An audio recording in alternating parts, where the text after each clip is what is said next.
падзея ў інтэрнэце. Спадзяюся, што яно... О, так, нешта пайшло. Буду спадзявацца, што... Ой, что-то я не выспаўся. Трэба все-таки акуляры надзець. Так, дарагія сябры, мы пачакаем яшчэ, так? Яшчэ не ўсе ў нас сабраліся, здаецца.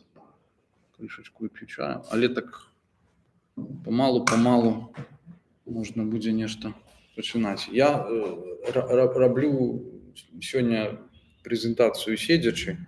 Я этого вельмі не люблю, потому что я люблю стаять с трибуны высокой, нечто рассказывать. Але менавіта з-за того, что для людей, вырашылі зрабіць стрим, а у нас няма куды поставить камеру, тому вось мы сядзім і вось тут.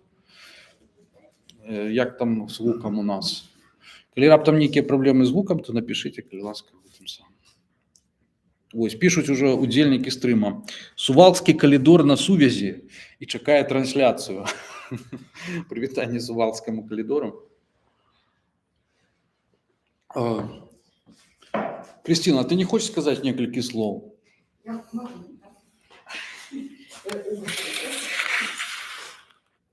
Ой, не, я не...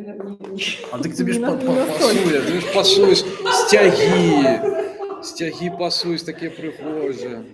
Я хочу еще раз всех привітати и сказать, что я очень рада, что Литва Простора виконує некалькі функцій і у тим ліку служить пляцовкою для презентацій того, що пишуть і перекладають білоруські літератори і літераторки.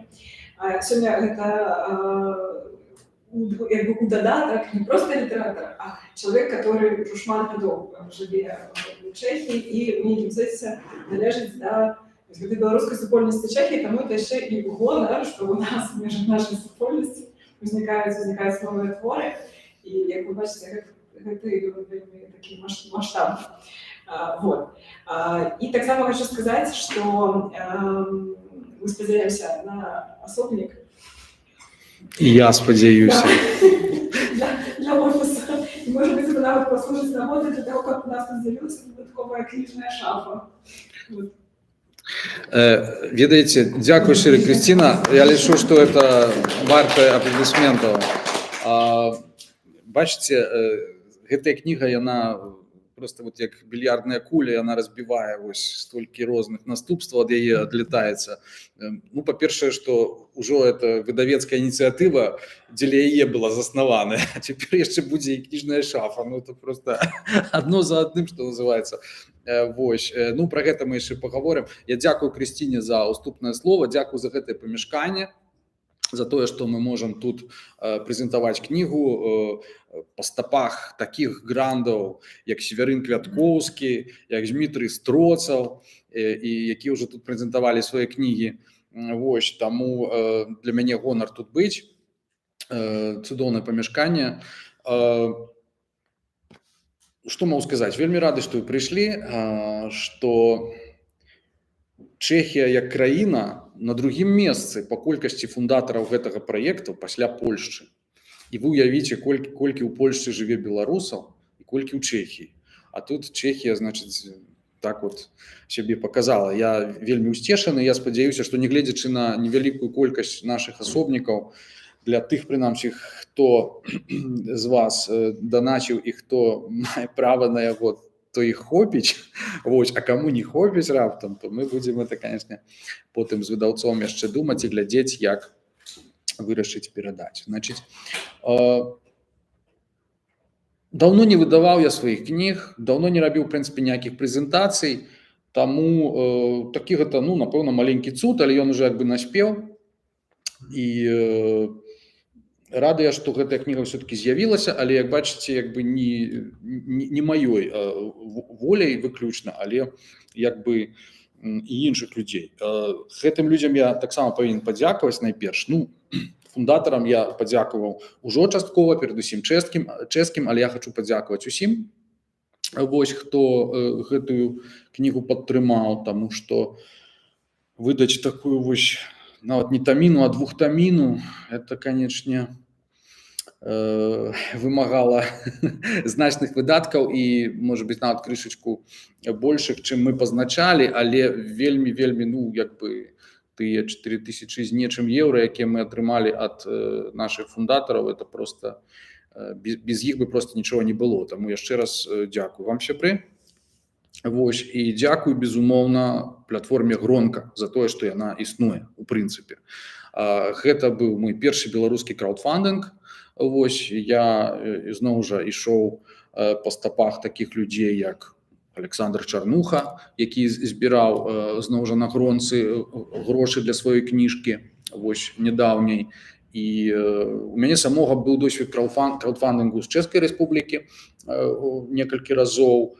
Мы тут збіралі на выданні і даволі паспяхова. І мушу сказаць, што ну, беларускі краудфандинг рэкамендую ўсім, таму што як бы абсалютна ніякіх цяжкасцяў, абсолютно все професійна в параўнанні з тым жа чэшскім, в прынцыпе, все аднолькава працуе, як бы ніякіх праблем не было. Таму яшчэ раз дзякую Гронцы.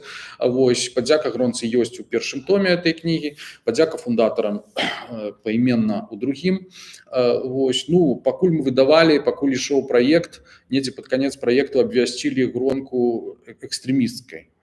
І яе, так сказаць, праекты. Вось, таму, але гэта як бы ніяк не паўплывала на людзей, на іхную ахвоту падтрымаць праект, на шчасце. Вось, я спадзяюся, што і надалей не паўплывае. Хай яны там абвяшчаюць сябе, значыць, сабе, што хочуць і пра каго хочуць. Такім чынам, яшчэ раз усім дзякую. Вось, я не майстар падзякаў, насамрэч, не таму, што я такі неўдзячны, таму што як бы это цяжка вербалізуецца. Вось. Вось жа, яшчэ павінен я падзякаваць інфлюенсерам, таму што без медыа ў нашыя часы нічога не робіцца. А гэта людзі, якія, як бы, ну, гэты праект яны падтрымліваюць, так? І вельмі нечаканыя людзі падтрымалі там і Еўрарадыё, Зміцер Лукашук, так? Вось, і Дзяніс Дудзінскі, вось, Крысціна Дробыш, многія людзі, таксама маі калегі, папяры, можна сказаць, Сергей Прылуцкі, Наста Кудасава і іншыя. Таму ім таксама асобны дзякуй і спадзяюся, што і іхныя кніжкі будуць надалей выходзіць. Вось, напэўна, ужо час нешта пра эту кніжку сказаць, да?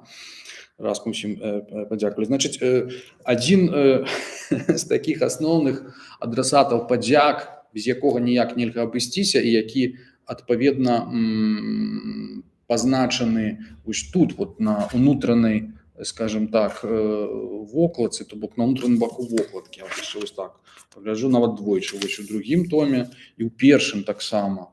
Ён пазначаны як аўтар такой вось караценькай прадмовы. Гэта Максім Жбанкоў. Насамрэч, выдаць гэтую кніжку это была ягоная ідэя, а не моя.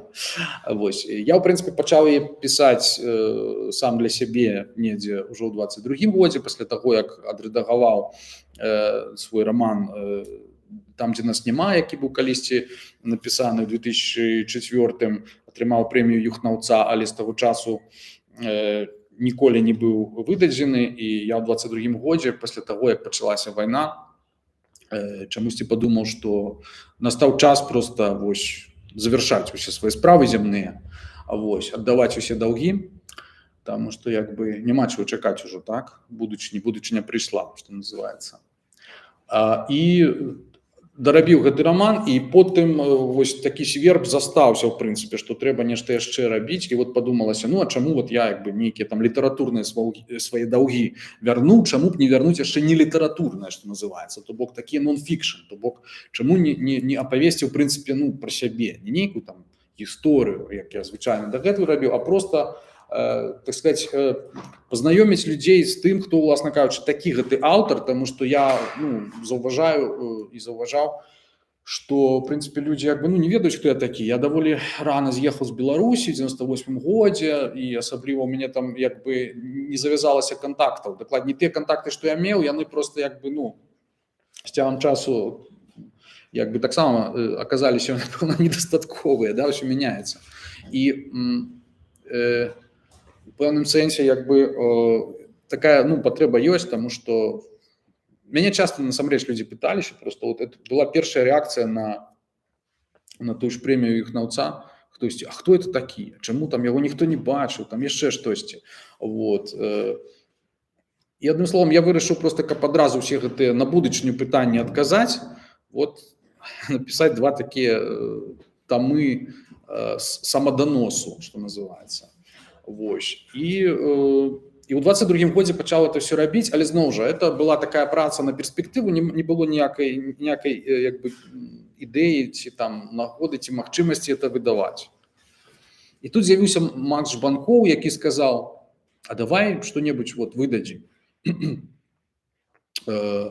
І я пачаў сапраўды гэта ўспрымаць як праект, што называецца, як нешта, што можна дарабіць, дапісаць. Вот. Ну і па выніку, зараз скажу, недзе вот на пачатку, недзе год таму, фактычна, год таму прыблізна, я эту кніжку дапісаў. То бок недзе за 2 гады, вот па нашай дамове я это все зрабіў, але з таго часу памяняліся ўмовы, і, скажем так, выдаваць яе там, дзе я планаваў, і дзе мне раіў Макс, магчымасці як бы ўжо не было. Вот. Чыста па тэхнічных прычынах, можна сказаць. Але я гэтаму, в прынцыпе, рады. Так? То бок, як бы пасля вот этих 2 гадоў няк працы, мяне па выніку атрымлівалася, што мне трэба будзе чакаць яшчэ недзе год ці болей выдання гэтай кнігі там. І людзі, калі пабачылі аб'ём, значыць, яны сказалі, ледзьве там не ў 5 тамах трэба выдаваць. Я сказал: слухайце, давайте уже не будзем як бы здзекавацца з людзей. І адным словам аказалася, што не ўсе нашы выдаўцы чыста тэхнічна умеюць выдаваць кнігі такога аб'ёму. Для мяне гэта быў вось як бы адкрыццё было для мяне. Окей. І для того, карацей кажучы, каб з гэтым усім не цягнуць, таму што кожная кніжка, чым больш яна чакае, тым больш просто яна, як сказаць, перазрывае, што называецца, так, як бы ператвараецца ў палімпсест нейкіх новых версій, рэдактур, і як бы это все трэба спыняць. Вось гэта вось біялагічнае жыццё ў прабірцы, яго трэба просто у нейкі момант спыніць. Вот. А нагодай спыніць яго якраз з'яўляецца вось дамова з выдаўцом, што называецца, найчасцей. Вот. І тут узнікла ідэя, што а чаму б не выдаць это як бы не тое, што самастойна зусім, а вось менавіта пад гэтую справу скааперавацца. У мяне ёсць знаёмы выдавец вельмі добры, які займаецца этой справай уже шэраг гадоў, але ён такі як бы крышачку шыфруецца. Вось, мы яго не будзем раскрываць сёння, але як бы вельмі прафесійны, надзейны хлопец, і я падумаў, а чаму б не зрабіць этого? Плюс няма грошай, окей, можна папрасіць у людзей. Адным словом, так гэта ўсё развілося па выніку. Але на пачатку зноў жа стаяла вось такое маё сумоўе, такая вось змова з маім дарагім цёзкам Максам Жбанковым, вось чым мы яму і перадаём прывітанне. Яшчэ раз дзякую. Значыць, вось это такая перадгісторыя праекта. Я не ведаю, што я яшчэ хацеў. Добра, давайте тады пяройдзем, напэўна, да кніжкі. Я вып'ю чайку, прабачце, каб не так.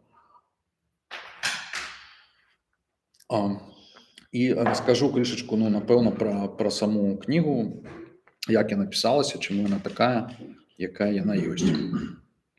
Вот. Ой. Перад пачаткам гаспадар Ян казаў, што структура не важна. Галоўнае, каб все было, так сказаць, цікава, да, людзям чытаць. Досвед паказвае, што не ў любым выглядзе як бы кніжкі яны дастаткова зручныя для людзей, да, для ўспрыняцця. Таму, значыць, зараз раскажу пра то, як эта структура як бы ўзнікала і чаму кніжка так называецца.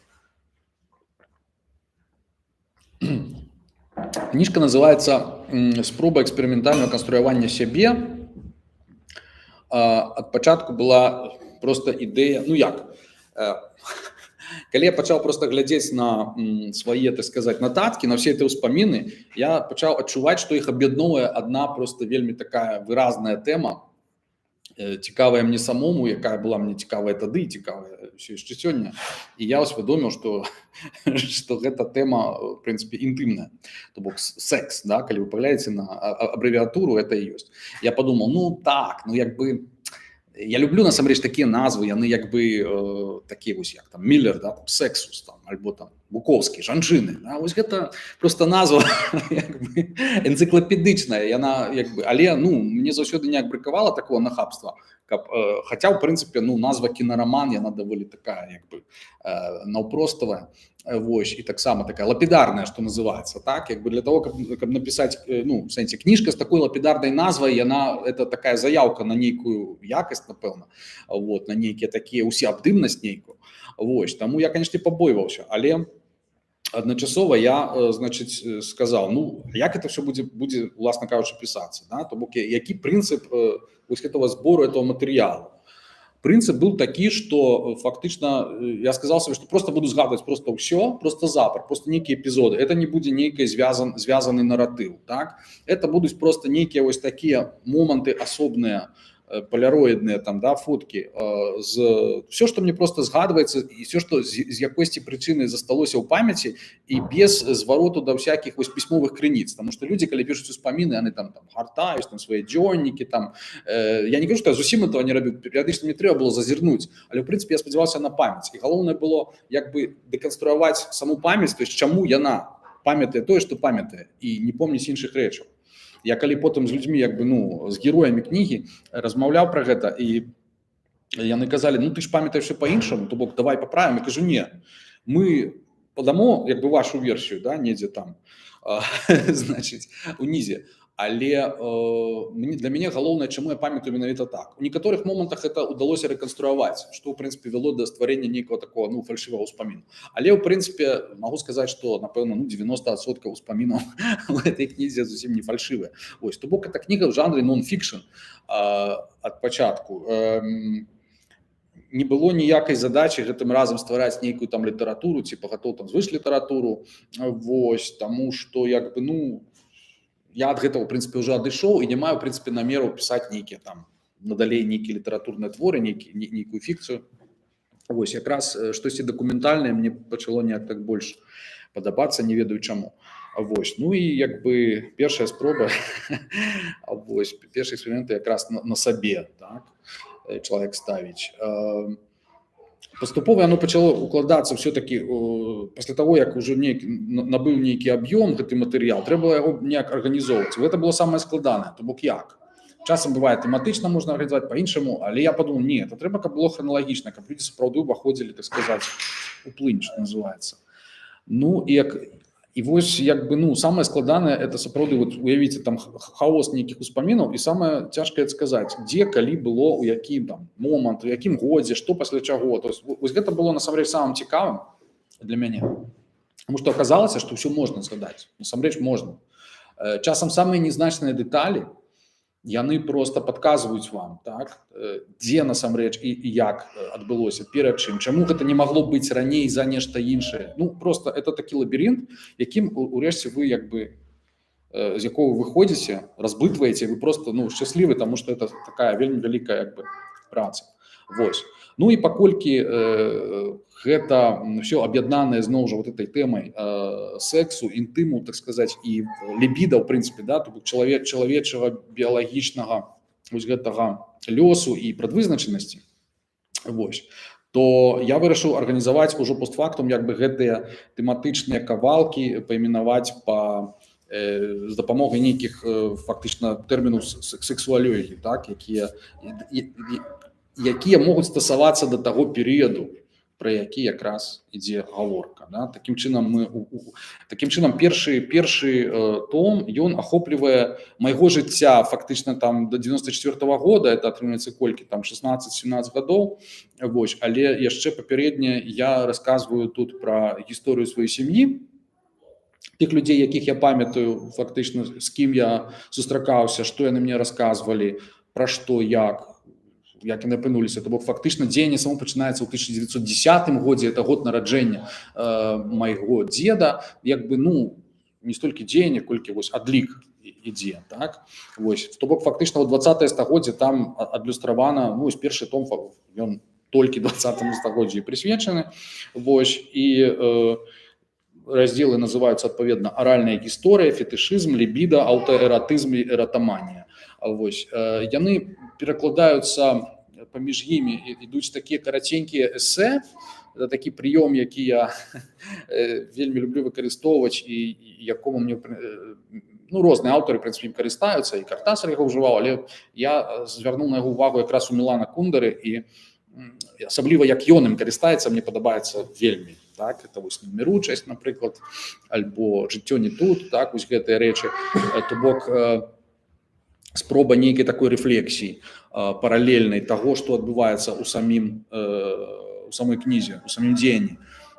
І нездарма Кундара быў па адукацыі, так, ён быў музыка, то бок ён як бы все вось гэтыя сімфанічныя структуры, я, в прынцыпе, таксама калісьці крышачку вывучаў, таму разумею, як это ён будаваў. То бок, як бы, яны вельмі добра кладуцца на вялікія аб'ёмы тэксту, у тым ліку. Вось, і таму паміж гэтымі раздзеламі вялікімі, якія прысвечаны ўласным успамінам, вы можаце знайсці такія як бы развагі тэматычныя на розныя проста тэмы, якія мне здаюцца як бы дамінуючымі дамінантамі вось там у маім там асабістым жыцці. Да? Это не толькі там, скажем, там секс сам па сабе, это, напрыклад, літаратура пра дзяцінства, это, напрыклад, паэзія сам па сабе, музыка, не ведаю, гісторыя, памяць і іншыя, так, рэчы. У другім томе раздзелы таксама як бы паводле той же самай логікі, это нарцысізм, праміскуітэт, аналы эміграцыі, поліаморыя і тантра. Вось, плюс яшчэ пад канец, таму яна такая толстая, мы яшчэ вырашылі дадаць адзін цыкл вершаў, які, в прынцыпе, ён тэматычна падобны да гэтай кнігі. Адным словом, гэта першае, это недзе до 94-го года, вось, то бок, кніжка называецца «Умоўна нявіннасць». Там мусіла быць яшчэ фактычна адзін раздзел, які ўжо адбываецца ў Менску, але так чыста тэхнічна атрымалася, што тут фактычна ўсе берасцейскія раздзелы, Берасці, Карэлічы, плюс гісторыя сям'і, эмігрантаў. Вось. Моя сям'я там з аргентынскіх рэпатрыянтаў, так? Мама там нарадзілася.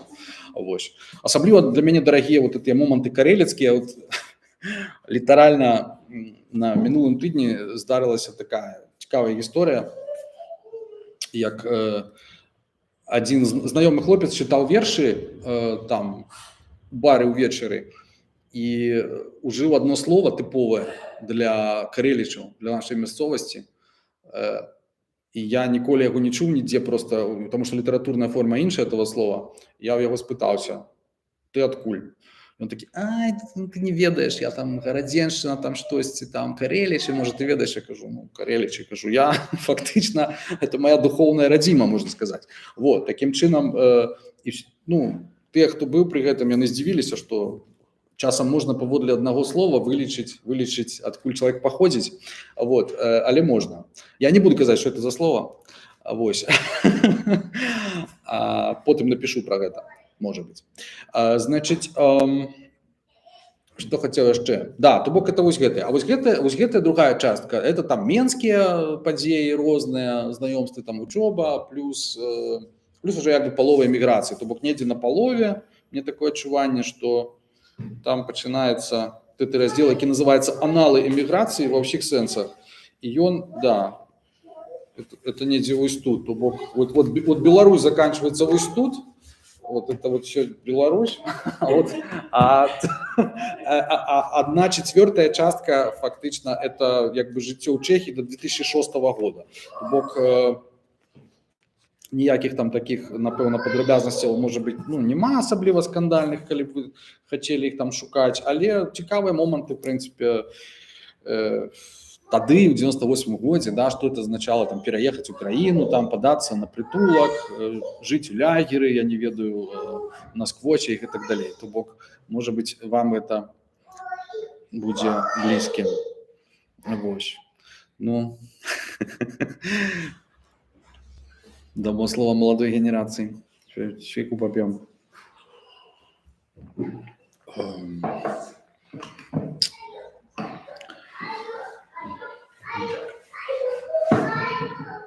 Спадзяюся, што ўсім добра чуваць. Калі нехта... вось пишут люди, что на редкость нормальный гук. Вельми рады. Акустика цудоўная акустика. У нас сапраўды як бы па-ўсякаму бывае, што і гук не надта, і это самое. Так. Что у меня там по пляне далей вам рассказать? Анекдоты жыцця. Ага. Ну, фактично, я хотел прочитать які-небудзь урывок, там ці парочку урывкаў з першага тома для пачатку, а потым, может быть, дал бы вам, я не ведаю, по часе, як у нас, ага. А потым не хотелось бы, как бы, надо затягивать это все, але тем больше, что я тут один, так сказать, без ансамбля, что называется, тому я думаю, что пасля читання пытанняў можна будзе, як бы, недзе яшчэ крышку, может быть, почитать и так все это перетворить в неформальную нейкую больше встречу, але паколькі это презентация книги, нездарма ж я там корпаўся у першым томе асабліва. Рэч у тым, што першы том мы выдалі раней крышку ўжо ў працэсе самого краудфандинга, вось, таму ён такі сыраваты, трэба сказаць. Тут засталося болей такіх всякіх друкарскіх памылачак некаторых, ну вы бачыце. Вось, і як бы другі ўжо як бы больш такі салідны, на яго было больш часу. Вось, тым не менш, нягледзячы на тое, што гэты том называецца «Невіннасць», а гэта называецца «Досвед», яны абодва 18+, таму што як бы пахабшчыны хапае там. Это могу вам гарантаваць. Але не буду зачитывать, потому что, як бы, ну, як это сказать, некоторые рэчы трэба пакідаць на хатні, як бы, на самастойнае вывучэнне, некоторые тэмы, як у школе.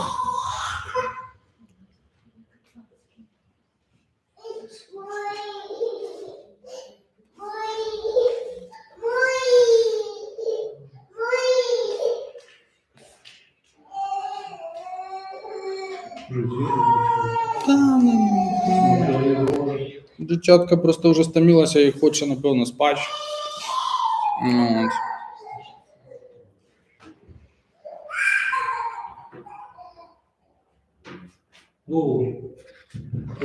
Лепей кришку?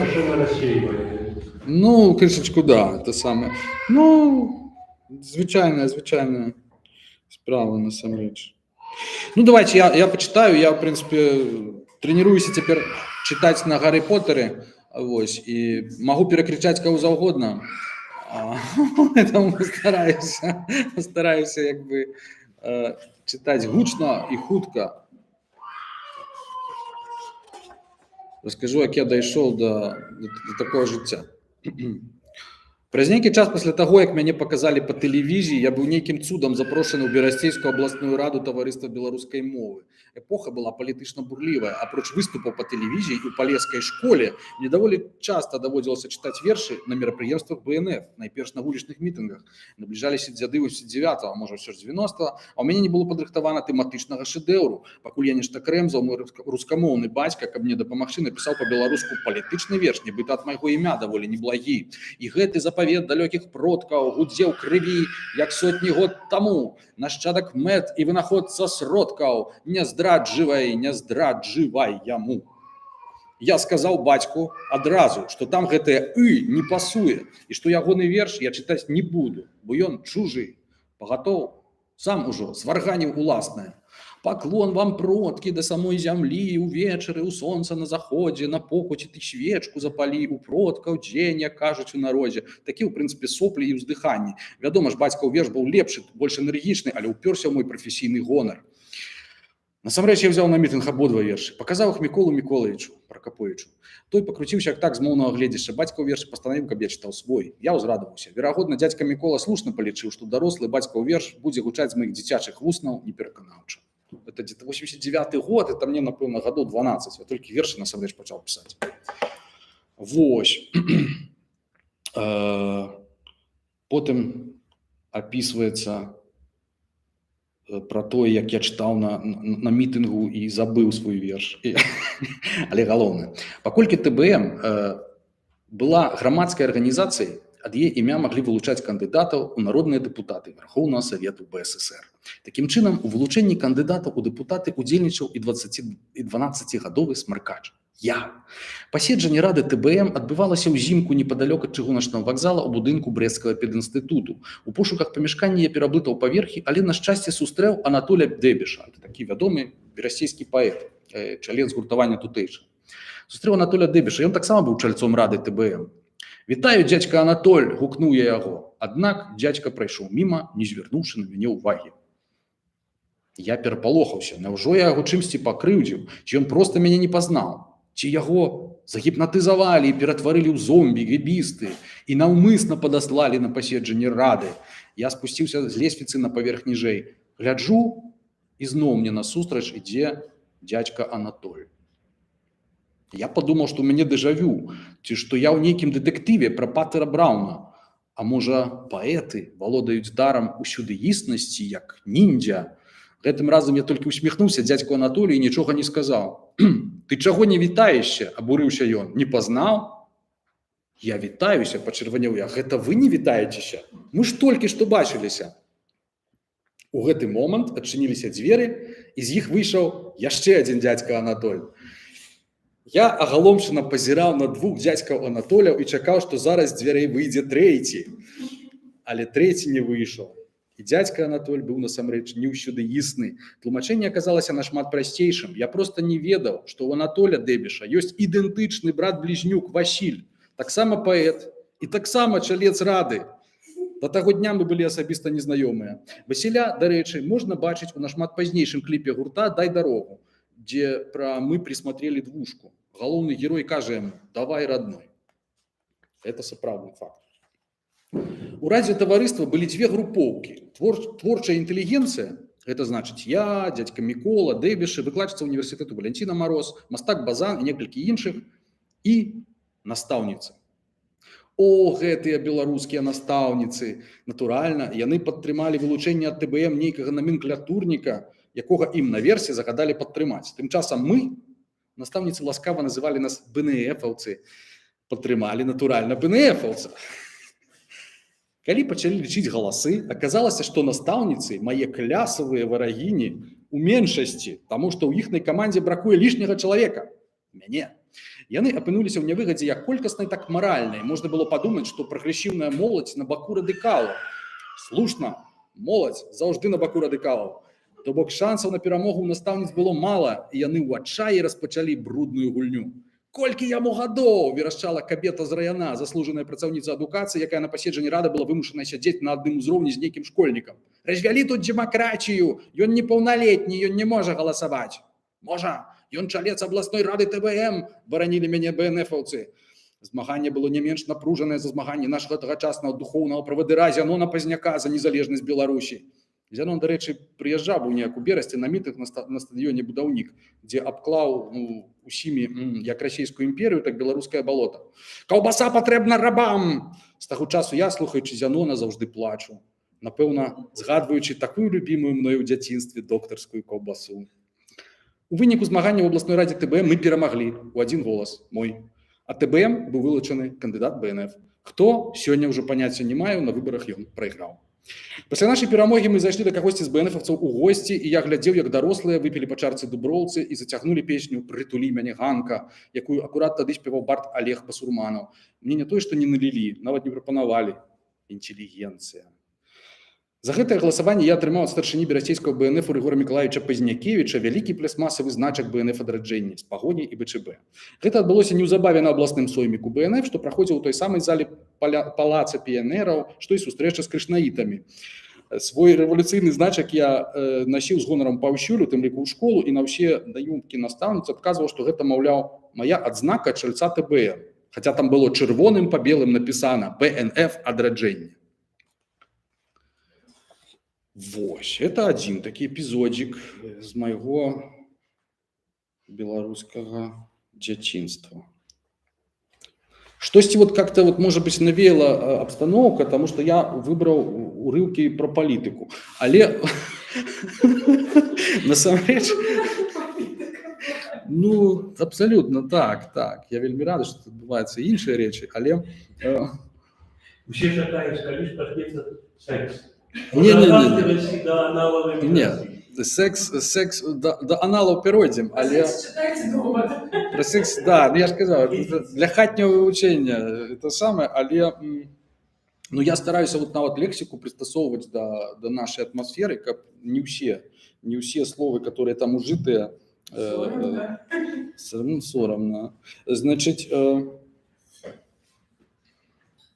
ну ладно, коли уже вечер, то можно, в принципе, хотя не ведаю. Ну это ж просто будет просто стрим, и это застанется, как бы, и тому я обмежуюся все-таки политикой. Да, Максимюк, я разумею. Значит, идем далей. Доўгі час я на Кавалёўцы нікога па-за межамі нашай кватэры не ведаў. Усе мае сябры заставаліся на Дуброўцы. Бадай першым маім сябрам на Кавалёўцы стаў ужо згаданы настаўнік грамадзянскай абароны, военрук і гісторыі палкоўнік. Ёсць гвардыі палкоўнікі, а ёсць гісторыі палкоўнікі. Леонид Васильевич Карнялюк. Я чамусьці дагэтуль лічыў, што ён быў Віктором Васильевичем. Памяць. Пры канцы 80-х Леонид Васильевич выйшаў на пенсію, ваяваў у Афгане, быў вайсковым дарадцам у Сомалі і цяпер асеў у ціхай і спакойнай Беларусі, каб магчы і паць дзецям мозг гісторыі вялікай расійскай імперіі і яшчэ больш вялікай савецкай дзяржавы. Натуральна, як усе саўковыя прафесійныя ваякі, вайскоўцы былі савецкай шляхтай, а камуністы духавенствам, Леонид Васильевич быў расійскі патрыёт і великадзяржаўны шавініст. Першы раз я звярну на яго ўвагу ў сувязі з рэферэндумам па захаванні Савецкага Саюза. Гэта мы яшчэ жылі на Дуброўцы, але ўжо рыхтаваліся пераязджаць. На пачатку сакавіка 91-го навучэнцаў старэйшых клясаў пашыхтавалі на школьным пляцы, нібы на лінейку. На цэнтр пляцу выйшаў, ці хутчэй выкаціўся як калабок, памінайда такая была ягоная фігура, новы военрук, палкоўнік Карнялюк, і гучным голосам праравеў: «Товарищи учащиеся, вскоре нашу страну ожидает голосование на референдуме о будущем нашей Родины Союза Советских Социалистических Республик. Прошу вас, чтобы вы сегодня, придя домой, убедили своих родителей проголосовать за сохранение Союза. Пусть они помнят о победах, которые народы Советского Союза одержали вместе в Великой Отечественной войне и о других наших достижениях». Афганистан, ухнул я. Леонид Васильевич повернулся в мой бок, открыл рот и тут же отвернулся, зрабіўшы выгляд, што мяне не пачуў. А Чарнобыль падтрымаў мяне хтосьці, здаецца, Коля, а мой Лена Шевченко. Все свободные, обвестил Леонид Васильевич. Агитации не получилось. Мы и сапраўды были уже свободные. Калі б у референдуме тады голосовала только молодь, захаванне Советского Союза не ухвалили. Хотя, что толку з того, что его ухвалили? У кожным разе Леонид Васильевич мяне запамятаў. З восені, адразу пасля аблому з ГКЧП, і ён пачаў выкладаць у нашай клясе гісторыю, пра якую, натуральна, па-за межамі забытага яшчэ з часу вайсковай акадэміі ведаў менш за мяне. І тут, значит, Леонид Васильевич з'яўляецца на Кавалёўцы, кара гасподня. Вось. Оказалось, однако, что страшный советский империалист был не таки страшный. У Леонида Васильевича была выразна маладзейшая другая па ліку жонка, яшчэ маленькая дачка, гадоў 7-8. Мне адразу спадабалася, што бацька ставіўся да малой вельмі пяшчотна. На гэта было просто хораша глядзець. Мне здалося, што чалавек, які так ставіцца да дачкі і жонкі, не можа быць кепскім. Таксама Леонид Васильевич імкнуўся да таго, каб быць культурным чалавекам, а не ваякам з адной звілінай ад фуражкі. Убачыўшы, што ў нашым клясе вучацца такія монстры, як я, ён стаў сумленна рыхтавацца да кожнага урока, як да іспыту, і часам прыемна мяне здзіўляла. Асабліва, калі пачаў выкладаць гісторыю Беларусі, пра якую раней не ведаў ні халеры, бо вайсковай акадэміі яе не праходзілі. Што ж, работа ёсць работа. Час ад часу ён звяртаўся да мяне па параду, і я доўгімі аўтобуснымі дарогамі з Кавалёўкі на Дуброўку пераказваў яму старажытную Беларусь Ермаловіча, якую сам быў не так давно прачытаў. Калі не памыляюся, бацька пазычаў яе ў бібліятэцы, тады гэта была модная кніжка. Праз 2 гады ўсё скончылася тым, што на дзяржаўны іспыт я пісаў Леоніда Васильевича працу па гісторыі беларускага нацыянальнага адраджэння пачатку 20-го стагоддзя. Часам і настаўнікі паддаюцца перавыхаванню. Наогул, у таварыстве Леоніда Васильевича я пачуваў себе больш упэўнена, чым без яго. Ён быў все-таки старэйшы мужчына, да таго ж, як не круці, прадстаўнік улады, чалавек у пагонах, хоць і былы. Потым ідзе такі пахабны кавалачак, я яго чытаць не буду, з павагі да прысутных. Але яшчэ адзін эпізод там прачытаю з Леонідом Васильевичем, і все, і будзе канец, значыць.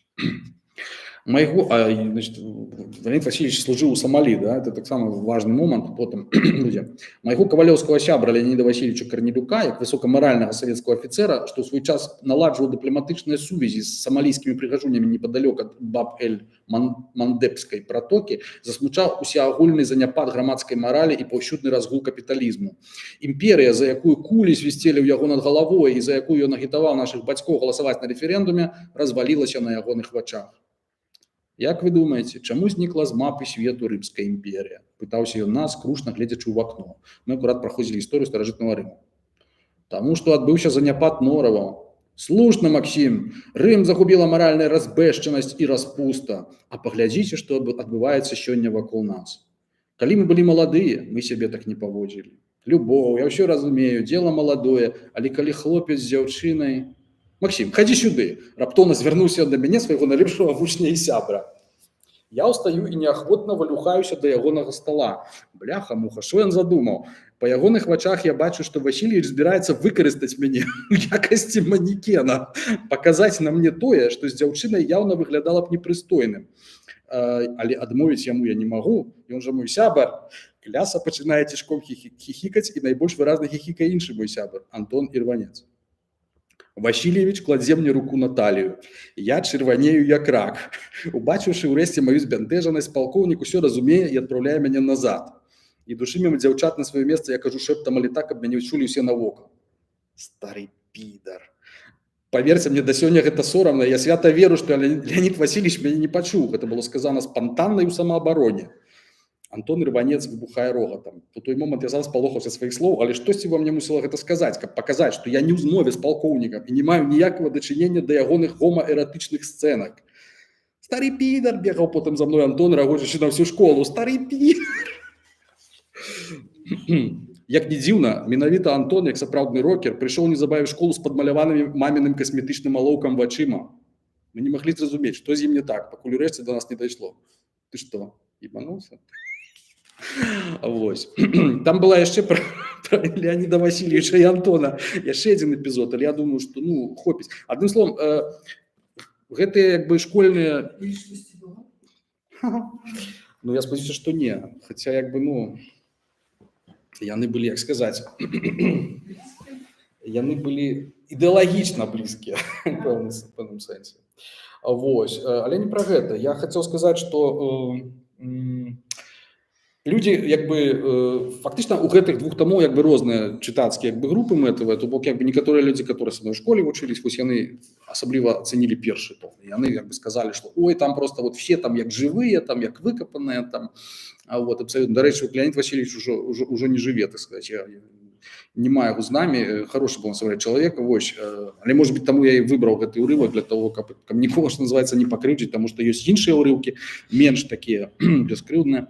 Вось. Что? Где люди живые, да, и темы такие, знаешь, там закранаются не самые, вось. Наогул, як бы, ёсць у мяне пэўны фідбэк, ну, і пазітыўны фідбэк, вот, про які я казаў, да, вот людзі, якія сябе там пазналі, яны, як бы, задаволены абсалютна, і іншых пазнаюць, вот, тыя, што са мной вучыліся ў Менску, там, ацанілі другі том, вось, таксама, але людзі, скажем так, маладзейшага пакалення, якія дапамагалі мне эту кніжку рэдагаваць, напрыклад, то, як бы, выказвалі такую думку, што гэтая кніга, ў прынцыпе, як бы, яна ўжо не належыць да сучаснасці, і што, так сказаць, это